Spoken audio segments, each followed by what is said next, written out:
自転車学園。おはようございます。古賀修造です。リアディレイラーの調整方法ですね。YouTube などでも、動画をたくさん上げさせていただいてますけれども、いろんな調整ありますけれども、一番質問が多い場所ですね。リアディレイラーの調整で苦労している人が多いんではないかなということで、まずですね、このリアディレイラーの有料動画を作ることによって YouTube 向きじゃないですね、細かいところの調整までの、動画をね撮らせていただきたいと思います。じゃあまずですね、リアディレイラーの役割からですね、ちょっとお話ししていきたいと思うんですが、リアディレイラーにはですね2つの役割があります。1つがですね、チェーンの張りを調整する、これですね、チェーンの張りをね、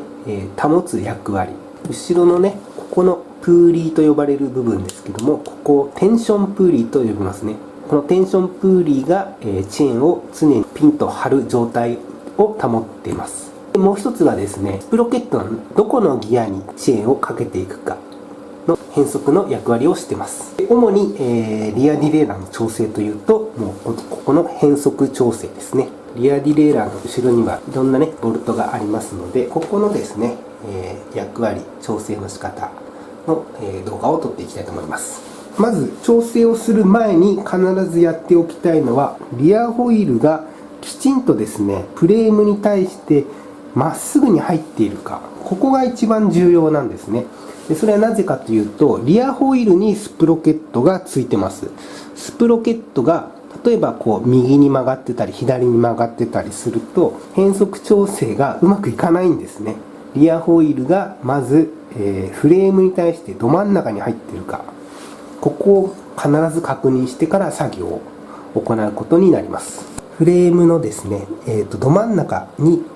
ホイールが入っていることが重要なんですけれども、こういったフレームとタイヤの隙間、左右でね同じぐらいの隙間になっているか、ここもそうですね、チェーンステーとタイヤの隙間ですね、ここが、同じぐらいの隙間になっているか。あっちに曲がってたりこっちに曲がってたりすると、ホイールと一緒にスプロケットも曲がってしまいますので、まずですね、ホイールをまっすぐ入れることが大前提になります。じゃあ次にですね、リアディレイラーについているボルトの紹介ですね。まず一番上にあるのが B テンションボルトといって、これはリアディレイラーのガイドプーリーとスプロケット、このギアのですね間隔を調整するボルトになります。上にあるのがハイ調整ボルト、下にあるのがロー調整ボルト、そしてここがねくるくると回るんですが、ケーブルアジャストボルトというものがあります。この4つを回したり緩めたりしてディレイラーの調整を行っていきます。早速ディレイラーの調整に移っていきたいと思います。ここにあるのがチェーンですね。チェーンで、今チェーンがトップギアに入ってます。で下にあるのがガイドプーリーですね。でまずハイ調整ボルトを動かしてトップギアのほぼ真下、厳密に言うと少しですねガイドプーリーの方が外側に来てる方がいいという、シマノのマニュアルではなってるんですけれども、トップギアの真下にガイドプーリーが来るように調整をします。ここのですねハイ調整ボルトを締めていくとガイドプーリーが内側に入っていきます。フレームに寄っていきますね。ちょっと回していきます。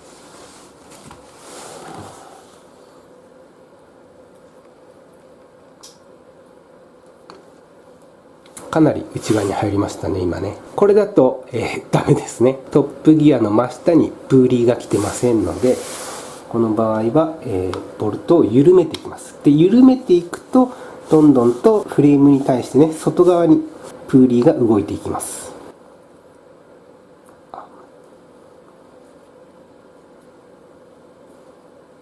今真下ぐらいですかね。もう少し外の方がいいかもしれないですね。これで真下ぐらいになったと思います。ちょっとチェーンを回してみます。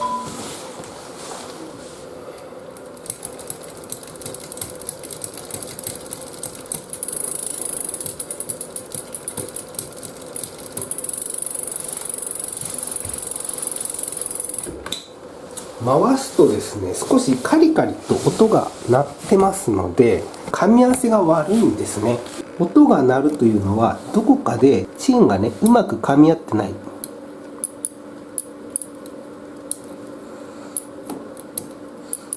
この辺でね、ちょっと分かりにくいんですけど、この内側でなんかね、カチッカチッと音が鳴ってますね。きちんとね、ガイドプーリーからチェーンがね、このスプロケットに移動するときに、そこでスプロケットの刃のね、ど真ん中にチェーンのね、このコマがうまくはまってないんですね。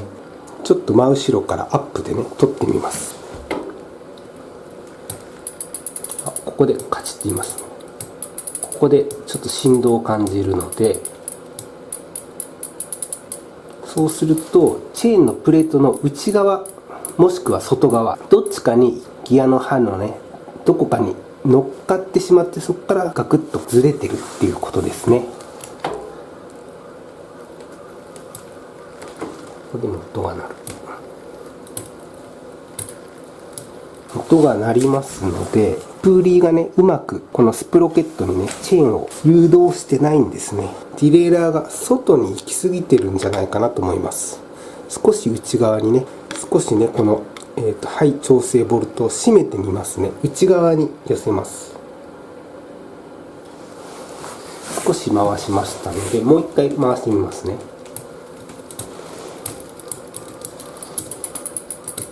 まだカチカチいってますね。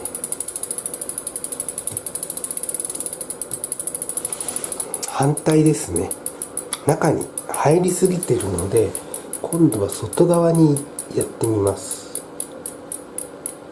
今結構回しました。もう一回回してみますね。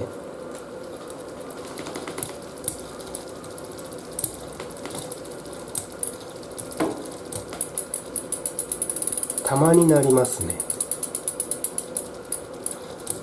もう少し外側にやってみます。少しね、また緩めました。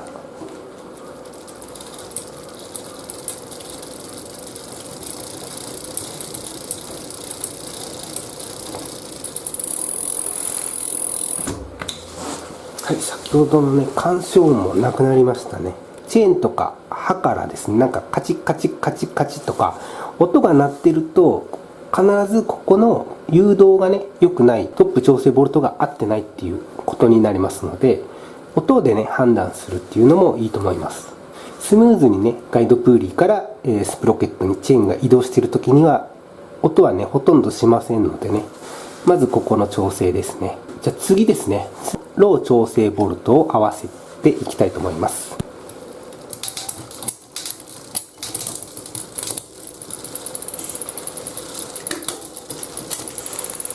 フロントギアもインナーギアですね、内側のギアに落としておきます。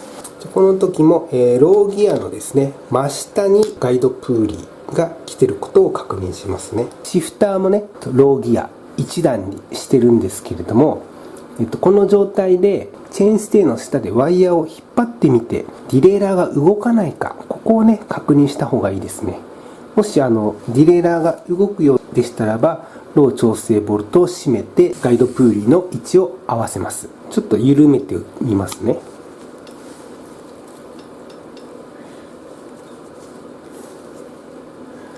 ロー調整ボルトを結構緩めました。そうするとワイヤーを引っ張るとですね、ディレイラーが動いてしまうんですね。ちょっともっと緩めてみますね。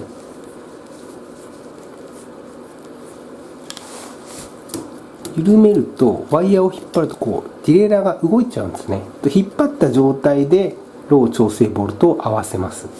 引っ張ると、ディレイラーが内側にね動いてしまうので、引っ張りながらロー調整ボルトを締めていって、ローギアの真下にディレイラーが来るようにロー調整ボルトを締めていって引っ張りながらですね、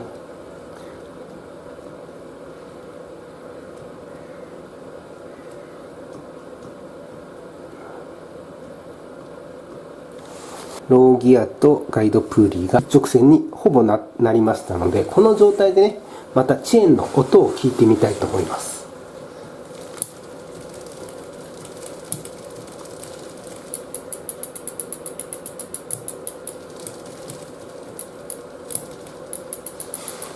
やはりね、噛み合わせが悪くって、どこかでチェーンとねスプロケットが擦れる音がしますね。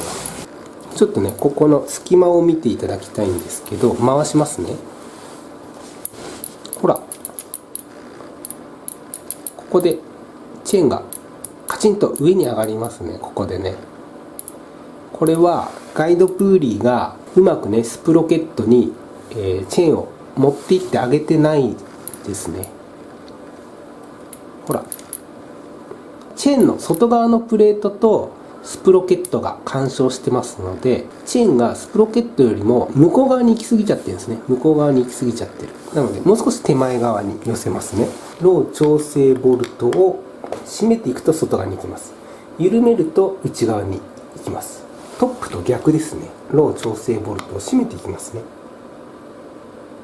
少し締めました。これでもう一回チェーンを回していきたいと思います。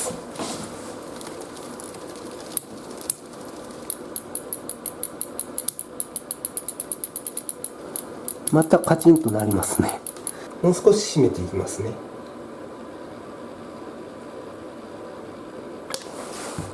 はい、じゃあもう一回チェーンを回してみます。お、今度はカチンとならなくなりましたね。これがベストセッティングですね。必ずうまくいってないときは、チェーンがねスプロケットに移動したときに干渉音が出ちゃうんですね。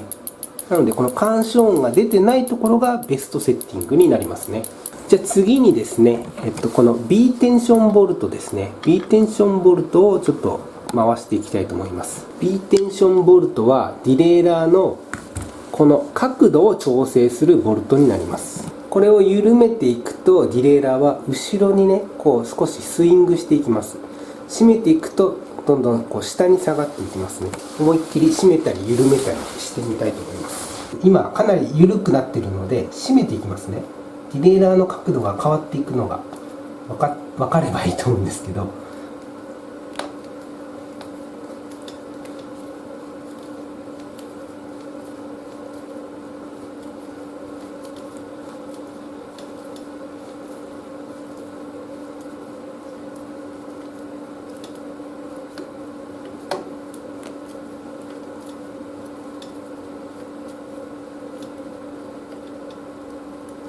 はい、今マックスに締めましたね。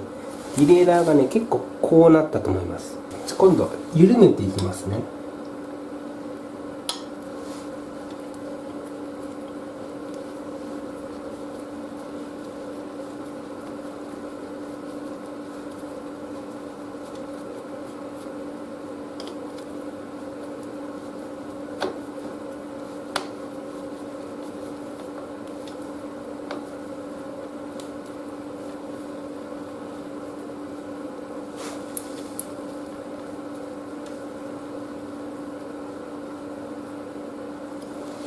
はい、じゃあ緩めました。緩めるとですね、今度角度がこう上に上がっていくんですね。締めて緩めてっていう感じですね。緩めるとですね、ディレイラーがこう上に上がっていく感じになるので、ここのガイドプーリーが上に上がるんですね。なのでスプロケットに近づいていく方向になります。締めるとこのガイドプーリーが下に下がっていく感じになりますね。ローギア、スプロケットの一番大きいギアですね。ローギアとこのガイドプーリーの隙間を調整するボルトになります。スプロケットとガイドプーリーが近ければ近いほどシフトレスポンスも良くなります。チェーンがねこのガイドプーリーを通ってスプロケットに入っていくのが速くなるのでシフトレスポンスは良くなります。で離れれば離れるほどシフトレスポンスは悪くなります。あまりね近づけすぎてしまうとチェーンとねこのローギアの間にチェーンがね入る隙間がなくなっちゃうんですね。なのでその時はプーリーがスプロケットにぶつかったりして一番大きいこのローギアにギアが入んなくなってしまいます。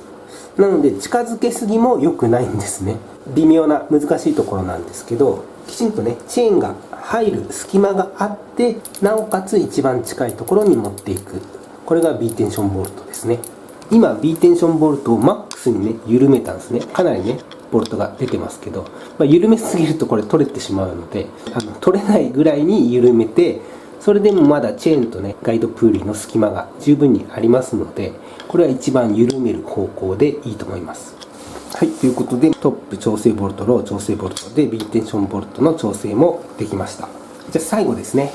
ワイヤーの張りの調整になりますね。フロントギアをよく使うギアに持っていきます。私の場合はねミドルギアですね。よく使うギアがねアウターギアの場合にはアウターギアで調整した方がいいと思いますね。はい、じゃあギアをね、フロントはミドルギア、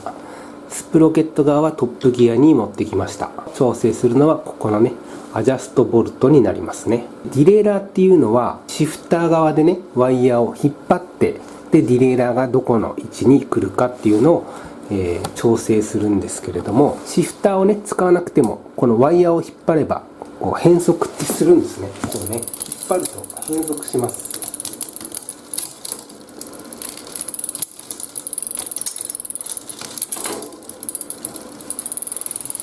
シフター側はねどのぐらいワイヤーを引っ張るか、何ミリぐらい引っ張るとそのねギアの真下にディレイラーが来るかっていうのを調整してるんですね。ちょっとわざとね変速をずらしてみますね。トップギアにね持ってきました。で変速しますね。変速するけどなんかカリカリ音が鳴ってますね。これはうまくねガイドプーリーがね2段目のギア、7速に持ってけてないんですよね。もう一回押しますね。変速しないんですよね。その場合にはこういう場合にはですね、ガイドプーリーが奥側に少しだけね奥側に、行くようにするには、ワイヤーを引っ張るとディレイラーっていうのは内側に動きますので、ワイヤーを引っ張るんですね。で引っ張るっていうのはこのアジャストボルトをこっち側に回します。親指でつまんでこっち側ですね。今ちょっと回しましたので、まだ音がちょっと鳴ってますね。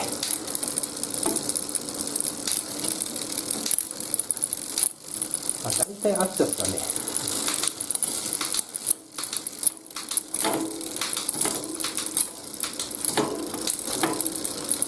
なんかちょっと音が鳴ってますよね。音が鳴ってる時にはまたさっきみたいにこのねガイドプーリーからスプロケットのギアに真下に行くときに、このねチェーンのね内側のプレートに当たっているのか外側のプレートに当たっているのかを、よく見ると分かるんですよね。この場合はねもう少しこっちですね。ワイヤーを引っ張る方向ですね。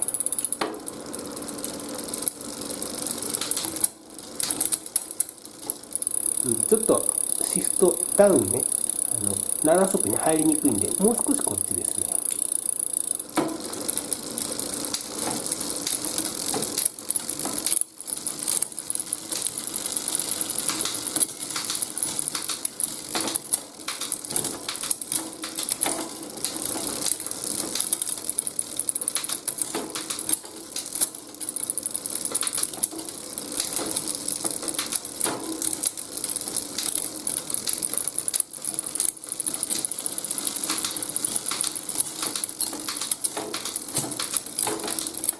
大体合いましたね。で、シマノのねマニュアルで見ると、ギアが今これ2段に入ってるんですけど、2段から3段に上がるとき、シフターをね少し半押ししている状態だとカリカリ音が鳴って、シフターがカチッと段数がね下がったとき、シフトダウンしたときに乗っかるギアが次のギアにこう変わる状態がベストセッティングになってますね。ちょっとやっていきますね。半分押したらこうカリカリ言う状態、カチッと言うと上がる状態、この状態がベストセッティングですね。ちょっと変速ずらしておきますね。この場合だとカリカリなってもなんないし、押しても、上がらない。もう一回シフターやってみますね。カリカリしてるんだけどギアがカチッと言う前に変速しちゃってる場合には、これは、少しね手前側に回します。カリカリ言わせてカチッと言ったらギアが上がる。ちょっと遅いね。ちょっとだけ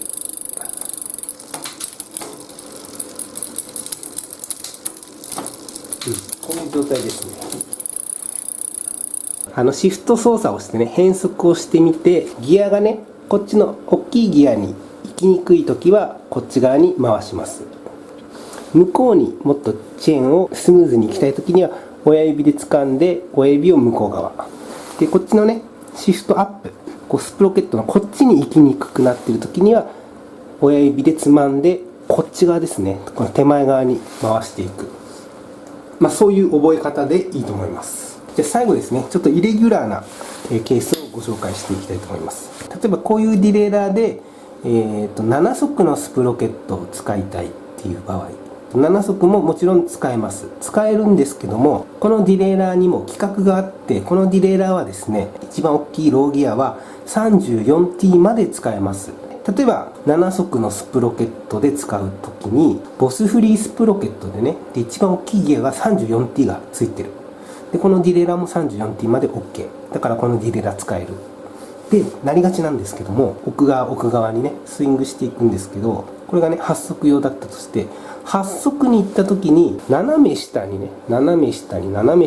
いていくんですけど、7速で使う場合には7速のギア、本当は8になった時に 34T になるようにこうディレイラーがね動いていくんですけど、7速とか6速とかね、そういうこのスプロケットの厚みが少ないもので使ってしまう場合に 34T までは使えるんだけど、一番奥まで行った時に 34T に対応できるような角度で開いていくんですね。それを6とか7の 34T を使おうとすると、まだね実際にはディレイラーは途中なのに 34T が来ちゃうわけで、そうするとちょっと使えないと、34T にね入らないっていうお問い合わせがあって、8速ディレイラーで 34T 対応っていうのは、8速になった時には 34T まで、こうクリアランスが作れるような角度で開いていくので、6速とか7速で 34T のものに使おうとかってすると、まだねディレイラーのこのガイドプーリーがね 34T の対応になる前に 34T が来てしまうので、ここのねクリアランスがね、刃とガイドプーリーのクリアランスが取れないという形になってしまうので、そういうのはちょっと注意ですね。ディレイラーの調整でうまくいかない方たくさんいらっしゃるんですけど、やっぱり多いのはですね、一番大きいギアに入らないというね、ケースがあります。でその場合には大体はワイヤーの張りがね弱いとか、ワイヤーを張りながらガイドプーリーをロー側の下に持ってってないっていう可能性がかなり高いんですけども、一番大きいギアがね 34T の場合にはだいたいこういうマウンテンバイク用とかクロスバイク用のもの、あとはロード用のでも 34T 対応のね GS タイプ、ロングゲージのタイプがあるんですけども、急速用のものは急速になった時に 34T のクリアランスが作れますので、そこは気をつけた方がいいと思いますね。ということで、ちょっと長々となってしまいましたけれども、リアディレイラーの調整方法ですね。はい、調整ボルト、ロー調整ボルト、ビテンションボルト、ケーブルアジャストボルトですね。ディレイラーの調整をしていただければと思います。大前提としては、ホイールがフレームに対して真ん中に入っていること、ここをね注意していただければと思います。今回有料動画として撮らせていただきましたけれども、これでもですね、いやちょっと変速うまくいかないっていう方はお問い合わせからご報告していただければ、その都度ですね、その場合の調整方法というのを作っていきます。新たに見つかったそのケースというのは、またこの動画の追加でね動画を作らせていただきますので、このディレイラー調整の動画をご購入していただいた方には、またその後のですね、いろんなトラブルあった場合の追加動画も見れるようになってますので、もしこの動画でちょっと問題が解決しなかった場合は、ぜひお問い合わせから入れていただければ、追加で動画作らせていただきます。はい、じゃあ今回は、一番トラブルの多いリアディレイラーの調整ですね。最後までご視聴ありがとうございました。